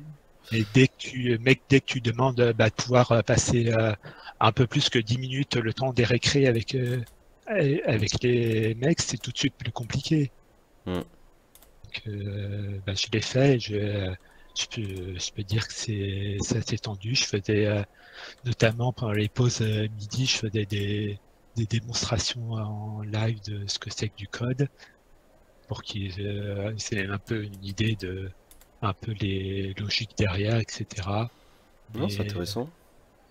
Donc voilà, parce que et je trouve que effectivement le monde lycéen est un peu trop déconnecté du monde professionnel, parce que à part le stage de troisième qui, on va pas se le cacher, un peu inutile. Non, le stage de troisième, il n'a pas vocation à t'aider dans ton orientation, il a vocation juste à te faire découvrir le monde du travail. C'est juste ça, ça n'a aucun autre objectif que ça. Ouais, mais du coup, je trouve qu'effectivement, on met pas assez en valeur les métiers, parce que du coup, on demande maintenant aux jeunes d'avoir un avis sur ce qu'ils veulent faire très tôt, sans, Ouais, je trouve, mais leur on avait fait une donner émission entière sur des- Acropolis sur le sujet de Ah ouais, l'orientation mais je l'avais au manqué, j'étais CESE. pas là. Bah écoute, n'hésite pas à regarder le replay, mais effectivement, ce que tu dis a été objectivé en grande partie dans, Là, dans un rapport dans un rapport du Conseil économique, social et environnemental. ouais, ça, j'avais vu l'émission, effectivement. Donc voilà. Donc voilà. Donc si vous êtes un métier assez particulier, n'hésitez pas à aller le présenter à des lycéens. C'est une très très bonne idée, t'as raison. Allez au forum des métiers des lycées, c'est intéressant, Allez c'est au important forum pour les des lycéens. métiers, aller au salon de l'étudiant, aller dans tous ces événements-là et présenter ce que vous faites. Ça aidera des gens à s'orienter. T'as bien raison. Merci beaucoup Corentin d'être passé. De rien, Jean. Passe une bonne soirée, à bientôt. À une prochaine. Ciao ciao. Bah, c'est intéressant, sujet de l'orientation et du monde professionnel. Bah, si vous avez des choses à raconter sur ce sujet-là, n'hésitez pas. Si vous aussi vous êtes un professionnel qui fait le lien avec les établissements, nous, on pourrait faire ça. Streamer, découvrir le métier de streamer. Allô, est-ce que tu m'entends? Hop, salut. Bonsoir, Ah, ça va? ça va et Bon, toi? je dis ça, je suis sur le chat depuis tout à l'heure, hein, mais... C'est qui? Mais t'as mon qui, je suis dans le chat, ça fait un moment quand même. Oui, mais t'as mon Mais, qui? Non, non, mais ouais. oui, d'accord. Non, Voilà. je te demande quitter pour les gens qui nous écoutent. Ah, bah moi c'est Colin, je suis en terminale, Cool, où ça? à Aix-en-Provence. Ok. Pas trop compliqué Et, le bac? Non, ça va, mais ce qui risque d'être plus compliqué, enfin, je pars au Canada l'année prochaine, du coup Ah. c'est plus compliqué. Et ça correspond un peu avec ce dont j'avais envie de parler, qui est un peu... alors je sais pas s'il y aura grand chose à dire dessus, mais j'ai pas tout à fait compris. Là, il y a, tout à l'heure, il y a eu l'annonce. Donc ouais, ils voulaient faire un conseil des ministres franco-canadiens, Ouais, où les ministres se réuniraient tous les 2 ans, il me ouais. semble, si je dis pas de bêtises. Et en fait, je n'ai pas exactement compris ce conseil, surtout j'ai pas trop compris l'utilité. C'est pour ça que, je sais pas, peut-être avec le chat, ça, j'ai pas trop compris en fait Non, mais t'as raison. l'objectif. Est-ce que le but c'est à terme de forcer sur le CETA, je sais pas, je me posais la question en fait. Non, bah le CETA, c'est un accord de libre-échange économique. Un conseil des ministres commun, déjà, ça existe depuis très longtemps entre la France et l'Allemagne. Enfin, depuis Ouais. très longtemps, depuis pas si longtemps que ça, mais c'est assez fréquent, hein, des conseils des ministres communs qui permet d'organiser l'harmonisation, parce qu'en fait, c'est à ça que ça sert. Tu réunis les ministres dans une même pièce pour qu'ils se parlent les uns les autres et qu'ils coordonnent leurs actions les uns avec Oui, les j'imagine autres, bien, mais là etc. c'est l'autre bout du monde, c'est ça qui est plus étonnant. C'est vrai que c'est plus étonnant avec l'autre bout du monde. Et l'objectif, bah oui, non, c'est de rapprocher la France et le Canada, indépendamment des enjeux, que ce soit économique, Ouais. militaire, j'en sais rien, écologique, etc. Mais donc, en fait, c'est quoi? C'est tous les ministres qui vont y aller? C'est ça que je comprends pas. Ou c'est que genre que certains ministres. J'ai du mal, j'ai du mal à voir parce que dans l'UE, je comprends bien le principe. Mais là, du coup, ça peut être quel genre de ministre qu'on va envoyer, par exemple? Est-ce qu'on envoie tout le monde? Est-ce qu'on n'envoie qu'une partie? Ça, je pourrais pas te dire honnêtement, c'est chacun des gouvernements qui organise. Après, ça dépend comment s'organisent les conseils des ministres en question, mais ça peut être un conseil des ministres restreint, ça peut être uniquement sur un sujet. Ce qui est plus étonnant, c'est aussi que actuellement, donc Macron et Trudeau s'entendent quand même plutôt bien. Je sais Ouais, pas ça comment marche vous avez vu, bien j'ai eu entre eux, l'impression que ça marchait bien. Mais c'est pas quelque chose qui peut quand même se faire détruire très rapidement. Il suffit que, par exemple, je pense que déjà quelqu'un de formellement opposé au CETA, il y en a quand même un paquet si on prend parmi les candidats de la dernière élection. Ouais. Est-ce que c'est durable aussi comme truc? Parce que typiquement, je pense que aujourd'hui, ce qui relie le plus, enfin dans les débats France et Canada, c'est quand même le CETA, j'imagine. Alors après, il y a aussi gérer ce que fait Trump. Parce que là, il me Ouais. semble qu'ils ont beaucoup parlé des ripostes. Bon, je crois que j'ai pas vu quelque chose de concret, mais Bah, pour l'instant, ils sont d'accord. Macron et Trudeau sont effectivement assez d'accord pour condamner, mais ça, il n'y a pas de surprise, hein, pour condamner l'initiative de Trump de taxer les importations d'acier et d'aluminium de ses alliés. Mais tu sais, les relations entre la France et le Canada se résument pas Ah oui, non, mais au j'imagine libre-échange bien, oui, bien économique. sûr. Tu peux faire des programmes d'accompagnement en matière d'éducation, tu peux faire des programmes de recherche en santé, tu peux faire des coopérations militaires, c'est jamais Oui, mais ça, inintéressant. ça, c'est des choses qui sont déjà plus ou moins d'actualité dans l'ensemble. Non? Enfin, Ah, tu veux dire qu'il existe déjà? Oui, c'est ça. Non, mais ce que je voulais dire, c'est que déjà, voilà, déjà sur la question sur la durabilité, et aussi par rapport aussi aux sanctions 2030, on sait que donc, le Canada a déjà mis il me semble, des sanctions individuellement. c'est-à-dire par les cas, mais Et la France va le faire par le biais de l'Union Européenne. Voilà, c'est ça. La France, il y a un truc aussi que j'ai pas totalement compris. Enfin, de base, c'est l'UE qui avait promis de riposter, il me semble, quand il y a eu les premières menaces il y a quelques mois. Ouais. Mais l'autre jour, j'avais cru comprendre que Macron avait dit que la France allait faire quelque chose aussi d'individuellement. Du coup, c'est ça, j'ai pas totalement compris. Oui. Bah, tu sais, l'Union Européenne peut agir en tant qu'Union Européenne, Oui, mais bien ensuite, sûr, chacun de ses États membres peuvent décider d'agir et d'aller encore plus loin que l'Union Européenne. Et donc, c'est un peu Oui, ce qu'a oui. dit Emmanuel Macron et ce qu'a répété Jean-Yves Le Drian, c'est qu'effectivement, il y aura une réponse, alors ils ont dit une réponse proportionnée de l'Union Européenne, mais la France, de son côté, n'allait pas déjà d'une ne pas attendre que l'Union Européenne avance. La France va commencer à prendre des décisions unilatérales, et la France, en gros, se réserve le droit d'aller plus loin que ce que fera l'Union Européenne, quoi. Ouais, j'imagine. Bah après, le truc, c'est que, enfin, peut-être que je me trompe, mais je vois pas vraiment plus où ça va mener Trump, sachant que la vraie concurrence au niveau de l'acier et de l'aluminium, c'est quand même, je pense, pas la France, le Canada, le Japon ou l'Allemagne, Non. quoi.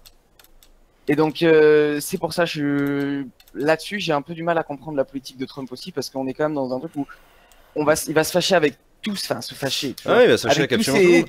La politique de ses alliés Trump, les plus proches pour ouais. au final des gains qui risquent d'être franchement minimes, quoi. Surtout que à court terme qui seront intéressants à court terme. La politique de Trump, c'est ce qu'on appelle du protectionnisme, hein. Il Oui, n'a oui, rien bien inventé, sûr. Trump, c'est du bon vieux protectionnisme à l'ancienne. Je protège mon économie en taxant les importations des économies étrangères. Ce qui fonctionne bien à court terme, effectivement, parce que tu fais artificiellement monter les prix de tes concurrents, ce qui du coup booste un petit peu ton commerce à toi, mais ce qui à long terme empêche les coopérations, empêche de faire des programmes internationaux, etc. Donc c'est une stratégie de l'isolation. Ouais, mais la vraie question, c'est pourquoi avec ces pays-là qui sont pas les principaux concurrents? Parce que je pense que la Chine qui est du coup, est pas dans les sanctions. L'Union Européenne, c'est la première économie du monde, hein. Oui, non, mais je parle par rapport à l'acier et l'aluminium. Il me semble que peut-être que je me trompe, mais il me semble que pour par exemple l'acier, une des plus grandes économies grandissantes au niveau de l'acier, c'était plus la Chine que la France. Et je me trompe, je suis pas sûr. Il me semble que la Chine est même pas dans les. Il me semble que la Chine n'est même pas dans les pays qui seront plus taxés. Je suis pas sûr, mais il me semble que honnêtement, je sais pas, mais connaissant Trump, ça m'étonnerait qu'il ait pas déjà pris des mesures de rétorsion contre la Chine. ben en fait, au départ, il me semble que c'était visé contre la Chine justement, et que ça s'est pas. Au final, quand il avait fait ses visites diplomatiques, ça, ils avaient réussi. Enfin, ils avaient conclu un accord parce que sinon la Chine voulait. Enfin, si l'UE souhaite répondre proportionnellement, je pense que la Chine c'était bien plus que proportionnel, et que donc faut que je vérifie mon information. Je suis pas sûr. Peut-être que le chat peut me dire. Ouais. Voilà, je sais pas si voilà, c'est c'est ça. Il s'est couché contre la il s'est Chine. couché contre la Chine, Il s'est d'accord. arrangé avec la Chine. Voilà, c'est ça. Et c'est ça que Et donc du coup, pour garder la face, il fait chier l'Europe. Oui, mais voilà, et alors que il me semble que voilà, pour l'acier, en tout cas, c'est vraiment pas l'Europe le principal. Et du coup, là, il risque de se fâcher avec absolument quand même tous ses plus grands Ah bah partenaires. tu sais, il a pas... Canada. Oui, non mais... Enfin, il s'est déjà fâché, hein. C'est aussi ça le paradoxe de Trump, Oui. c'est que le mec, à peu près toutes ses décisions internationales, le retrait de l'accord de Paris, qui a été condamné unilatéralement, enfin, qui a été condamné par beaucoup des Ouais, partis globalement, membres, oui. notamment les pays de l'Union Européenne. Les pays de merde, c'était pas mal aussi. Les pays de merde, effectivement, ça, il a bien réussi sur ce coup-là. Il y a eu quoi d'autre? Il y a eu le transfert de Mexique. l'ambassade de Jérusalem, des États-Unis à Jérusalem. Ça, pareil, ça a été condamné Le par tout le Mexique monde. avec le mur et l'ALENA aussi. Le Mexique avec le mur et l'ALENA, effectivement. Donc, oui, c'est vrai qu'actuellement, diplomatiquement, ça a l'air d'être une catastrophe quand même. Bon, il aura C'est une catastrophe. C'est une politique de l'unilatéralisme. Voilà. Donald Trump a été très clair dans son premier discours au Conseil de sécurité, devant l'Assemblée générale des Nations Unies. Il est contre le multilatéralisme. Il veut mener une politique pour les Américains. Et le reste du monde, il s'en branle. En gros, les États-Unis n'ont pas vocation à être les flics du monde, à être les gardiens du monde, à être la première économie du monde. Vous nous faites chier. Voilà. Mais des fois, c'est à se demander s'il a vraiment des économies. Enfin, après, c'est quoi? Les conseillers Trump, c'est toujours un peu spécial puisque c'est. C'est un délire, ouais, c'est particulier. Mais voilà, c'est à se demander s'il a vraiment des vrais économistes derrière quand même qui essaient de raisonner un peu certaines décisions, parce qu'il y a quand même des choses aujourd'hui où. Bon, c'est toujours pareil en économie, il y a quand même toujours des théories qui s'opposent, tout ça, personne n'est jamais totalement d'accord. C'est ce qui fait que la discipline est intéressante. Mais c'est vrai que des fois on se demande quand même le protectionnisme, les exemples récents ont quand même montré que c'était pas ce qu'on faisait de mieux, quoi. Moi, c'est pas ce qui est le plus judicieux aujourd'hui, quoi. Parce que effectivement, à court terme, bah, ça va lui servir, mais à long terme, ça risque de tout retomber sur les États-Unis. Et puis, bon, les relations, enfin la diplomatie, c'est quand même plus compliqué que juste l'économie si derrière on doit la rattraper, quoi. Et surtout pour se coucher contre la Chine au final, c'est quand même vachement dommage de se fâcher avec tous ses plus proches alliés, parce que il me semble quand même que ben, Mexique, Canada, Union européenne, c'est quand même, même le Japon, c'est quand même les meilleurs alliés que puissent avoir les États-Unis, quoi. Ah bah ça, les États-Unis, ils ont plus beaucoup d'amis, oui, ça c'est sûr. Après, ça reste la première économie du monde pour l'instant. Oh oui, bien sûr. Bah, après, pour combien de temps, c'est un Ah bah ça, peu compliqué aussi, donc ouais. c'est là qu'on rigole. Mais non, mais c'est ouais, c'est hyper intéressant comme sujet, hein. On sait pas exactement jusqu'où ça va aller, mais Bah, le problème, c'est ça, c'est que tant que les sanctions économiques sont pas tombées, on sait pas quelle proportion ça peut prendre. Mais le problème, c'est que, vu des fois les réactions de Trump à l'international, on se demande, moi je me demande aussi si bah, quand il va voir les sanctions de l'Europe, il va pas par exemple vouloir en remettre une couche. Bah, il trouvera une excuse pour dire que bah, c'est injustifié, tout ça. Et j'ai peur que ça s'arrête pas parce qu'il remette encore une couche derrière. ouais, bah c'est le risque effectivement de l'escalade des. Oui, ça, bah, pour le coup, s'il y a une escalade, bon, les États-Unis bah, seront quand même. Enfin, à court terme, ils seront forcément gagnants parce qu'il me semble qu'ils importent quand même beaucoup plus que ce qu'ils exportent aujourd'hui. Qui ça? Mais les États-Unis. Oh, ils Mais, exportent pas mal, mais Ouais, mais il me semble qu'ils sont. ils sont peut-être sont peut-être plutôt que leur balance négatifs. commerciale est déficitaire, Ouais, c'est il possible. me semble que ils sont plutôt déficitaires quand même. Mais voilà, s'il y a une escalade, à mon avis, ils en sortiront quand même vraiment pas gagnants, quoi. Ouais. Ouais, non, je suis d'accord avec toi. Non, mais écoute, c'est à suivre, hein, affaire à suivre. On verra comment ça se développe, si finalement il réussit à entendre raison et l'Europe réussit à le faire plier. On verra. Effectivement. Merci en tout cas d'être passé. Ouais, merci, c'était cool. À bientôt. Ciao, ciao. Bonne soirée. Hop. Et on va terminer avec toi. Allô? Est-ce que tu m'entends? Nibal01, c'est à ton tour. Ah, Bonsoir. Allô? ça va? Ça va et toi? Ça va, je te remercie. Très bien. Donc tu t'appelles Nibal01. C'est ça, c'est mon prénom. Cool. Qu'est-ce que tu fais de beau dans la vie? J'habite au Danemark. Ah, c'est cool ça. C'est ce que je fais, en gros. Et qu'est-ce que tu fais au Danemark? Je suis papa de 3 enfants franco-danois. Ouais. Et je suis un peu le cliché du mec qui habite en zone périurbaine avec la voiture familiale, les 3 gosses, le chien, et qui travaille dans un service client. Voilà. Mais c'est bien d'être un cliché sur pattes. Ah ouais, Ça ouais, permet fait d'avoir des plaisir. repères. Ça fait plaisir. Ouais, non, du coup, je voulais juste Vas-y, dis. réagir par rapport à ce que disait Hugo, plutôt. Ouais. J'étais assez content parce que c'est assez rare d'entendre des gens qui disent il faudrait plus de députés. Et toi, c'est ce que tu penses aussi? Bah, je commence à en être un peu convaincu en fait. J'aime bien l'idée qu'on représente les Français et pas qu'on réduise un peu un groupe de personnes qui prend la décision. On donne mandat aux gens pour nous représenter. Ouais. Donc c'est pas plus mal si on les connaît. Euh, et ils ont un rythme de vie assez bordélique en ce moment, nos députés. Ouais. J'ai vu je viens du Modem. Ouais. Et du coup, moi, je l'ai quitté, mais du coup, j'ai vu des gens devenir députés ou collaborateurs. Et il y a une sorte de drôle d'ambiance où ils sont vachement contents de se coucher à 2-3 heures du mat parce que ils ont voté pour telle loi ou telle loi. Et ils n'arrêtent pas comme ça. Ils disent bientôt ça va se calmer. Mais loi de finances, loi asile immigration, loi sur l'agriculture, ils continuent à se coucher à 1h, 2h, 3h du mat. Ouais. C'est vraiment un rythme de vie compliqué en fait. Donc ils en chient pas mal. Donc si ça pouvait aider un peu à réduire le poids sur chaque personne, je pense que ce serait pas mal. Et aussi revoir le rythme parlementaire. Tu penses que plus de députés travailleraient moins chacun? Je pense qu'il y aura moyen de réorganiser le travail en commission, le travail, parce qu'il y a des présences quand même qui sont importantes dans chaque commission. Et peut-être que plutôt que d'être partout tout le temps, ou alors qu'on les critique pour pas être assez nombreux, il pourrait y avoir un roulement qui serait mieux organisé, quoi. Parce que là, en gros, ils sont au bord du burn-out, et on leur demande de prendre soin de la population française, alors qu'ils sont en train de se dégommer eux-mêmes, et de dégommer les gens qui bossent avec eux.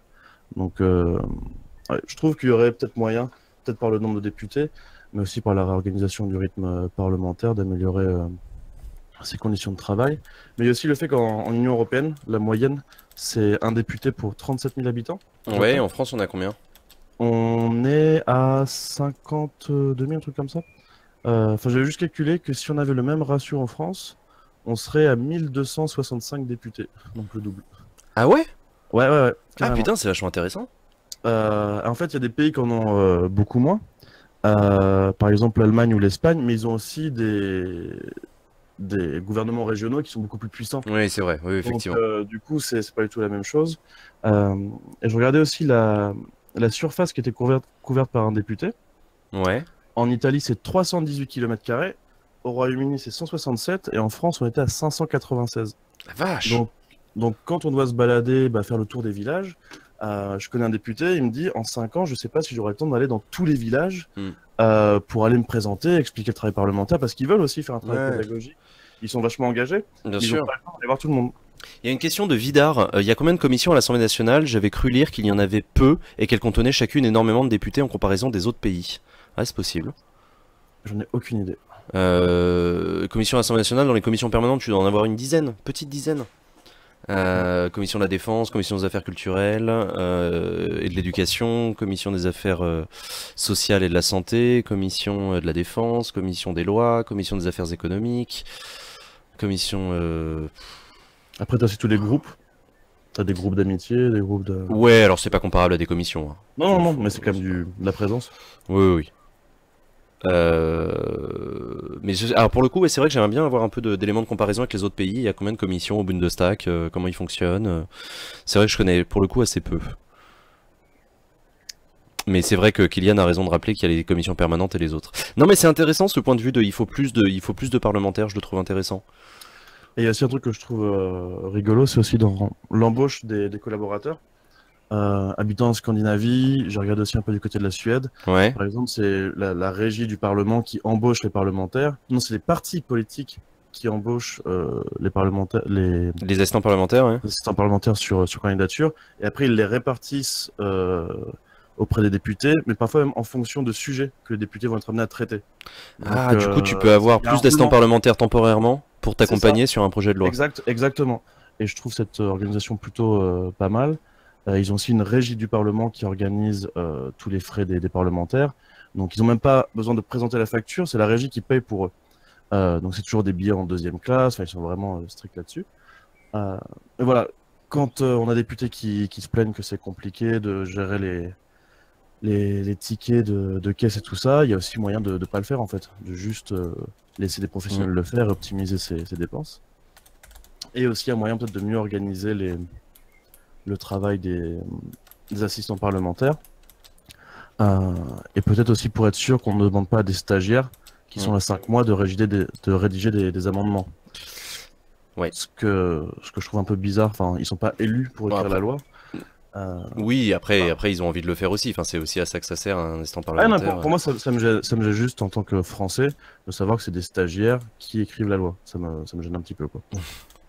Ouais, enfin, bon, ils le font pour le compte de leurs députés, avec leurs députés, et in fine, c'est bien le député qui dépose en son nom. Mais je vois ce que tu veux dire, ouais, je comprends. S'il le lit, ouais, j'imagine. Oui, oui. Donc voilà, c'était juste par rapport à ça, voilà, ramener un peu de chiffres et se dire que si on était dans la moyenne de l'Union européenne, on aurait le double de députés.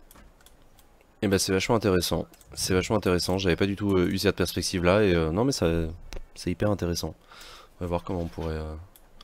Et du coup, ouais, dans le cadre de la réforme institutionnelle, toi du coup, ouais, t'es assez opposé à la réduction du nombre de parlementaires. C'est ça, je suis comme Hugo, ouais. aussi attaché à la représentation locale. Ouais. Je pense qu'il faut faire le lien. Enfin, c'est peut-être que symbolique, hein. Il y a souvent des Parisiens, par exemple, le dire, qui me disent oui, mais c'est les députés de la nation, ils représentent la nation, mais pas que en fait. Il y a aussi un rôle important dans les campagnes, dans les petites villes, en province. Où Et ça, c'est pas le rôle du député, Sénat il a- plutôt? Bah, je trouve pas. Enfin, j'ai jamais vu de sénateur personnellement. Et en tant que citoyen, je me sens pas forcément représenté par le sénateur, plutôt par le député. Ouais.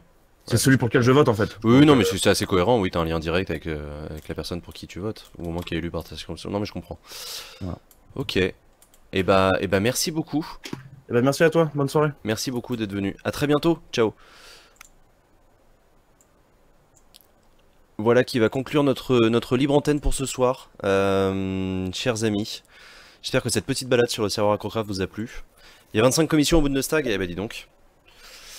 Alors qu'en France, eh ben regarde, on va checker. Tu fais Assemblée nationale. Hop, commission. Les commissions, paf. Les commissions permanentes, il y en a beaucoup moins que ce que je pensais. Il y en a 8. Affaires culturelles et éducation, affaires économiques, affaires étrangères, affaires sociales, défense, développement durable et aménagement du territoire, finances et commission des lois. Après, il y avait des commissions permanentes avant, mais qui n'existent plus. Affaires culturelles, familiales et sociales. Attends, c'est affaires sociales. Affaires économiques, environnement et territoire. Ils ont scindé en deux, ouais, d'accord. Ensuite, il y a la commission des affaires européennes, effectivement, qui n'est pas dans les commissions permanentes, mais qui est un peu à part. La commission d'enquête, les commissions élargies, les commissions chargées de l'application de l'article 26 de la Constitution, et les commissions spéciales. Commissions spéciales qui sont créées ad hoc sur certains sujets. Et ben dis donc, beaucoup moins que ce que je pensais. Intéressant. Intéressant. Ils font quoi une commission des lois. Oui, la commission des lois, commission des lois, c'est la version courte de commission des lois constitutionnelles. Attends, je vais vérifier. Ils ont un rôle énorme, hein, la commission des lois. Hop. Elle s'appelle la commission des lois constitutionnelles, de la législation et de l'administration générale de la République. Quand même pas rien, hein. C'est un très très gros morceau.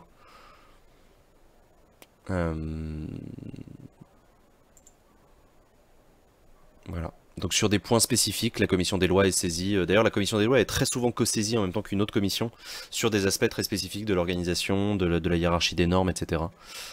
Là, ils ont rendu des avis sur la justice des mineurs, sur l'évaluation de la loi Macron, la poursuite des infractions fiscales, les blockchains, ils sont en train de bosser dessus. La commission des lois, ouais, c'est sur la question des libertés aussi. C'est une commission assez importante. Dans la commission européenne, dans les commissions européennes, il y a des députés européens français. Hein? Non, attends. La commission des affaires européennes, c'est une commission de l'Assemblée nationale française. Hein. Ça n'a rien à voir avec le Parlement européen. Il y a une commission des droits de l'homme et de l'aide humanitaire au Bundestag. Ah, c'est intéressant.